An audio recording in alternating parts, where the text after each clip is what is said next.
Finally Sanju ಮಾಲೆ ಹಾಕಿದ್ರು.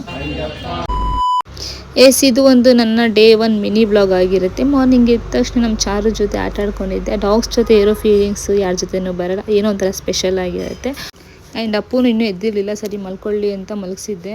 And ಎದ್ದ ಮುಖ ಇನ್ನು ತೊಳೆಸ್ಕೊಳ್ದಿರ ಡೈರೆಕ್ಟಾಗಿ ಡ್ರೆಸ್ ಹಾಕೊಂಡ. ಯಾಕೋ ಅಂತ ಕೇಳಿದಕ್ಕೆ ಏನಿಲ್ದ ನೋಡಿ. ಯಾಕೋ ಮುಖ ತೊಳ್ದಿಲ್ಲ?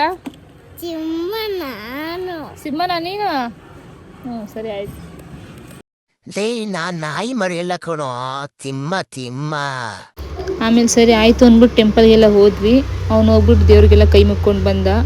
ಸೊ ಸ್ವಲ್ಪ ಅಲ್ಲಿ ಬೇಗ ಪೂಜೆ ಸ್ಟಾರ್ಟ್ ಆಗುತ್ತೆ ಅಂದ್ಕೊಂಡು ಹೋದೆ. ಸ್ವಲ್ಪ ಯಾರೂ ಬಂದಿರಲಿಲ್ಲ, ಅದಕ್ಕೆ ಸ್ವಲ್ಪ ಲೇಟಾಗಿ ಪೂಜೆ ಸ್ಟಾರ್ಟ್ ಮಾಡಿದ್ರು. ಮಾಲೆ ಹಾಕಿ 3 ಡೇಸ್ ಆಯ್ತು ಇವತ್ತು ಅವ್ರಿಗೆ. ಇವತ್ತು ಇಡುಮುಡಿ ಇದೆ ಸಂಜು ಅವ್ರದ್ದು. ಸೊ ಅದಕ್ಕೆ ಸುಗಂಧನೂ ಬಂದಿದ್ಲು, ಯಾಕಂದರೆ ಅವರ ಹಸ್ಬೆಂಡು ಕೂಡ ಮಾಲೆ ಹಾಕಿದ್ರು, ಕನ್ಯಾಸ್ವಾಮಿಗಳು. ಸೊ ಎಲ್ಲ ಸ್ಟಾರ್ಟ್ ಮಾಡಿಕೊಂಡ್ರು ಪೂಜೆಗೆಲ್ಲ.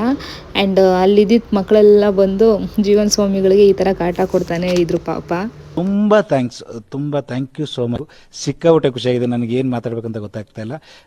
ಜೀವನ್ ಸ್ವಾಮಿಗಳಿಗೆ ನಮ್ಮ ಅಮ್ಮ ಅವರು ತುಪ್ಪದ ಕಾಯಿ ಕೊಟ್ಟು ಕಳಿಸ್ತಾ ಇದ್ರು. ಸೊ ಇದು ಒಂದು ಪಾರ್ಟ್ 1 ಆಗಿದೆ. ಪಾರ್ಟ್ 2 ಬೇಕು ಅಂದರೆ ಕಮೆಂಟ್ ಮಾಡಿ. Thanks for watching. Love you so much all.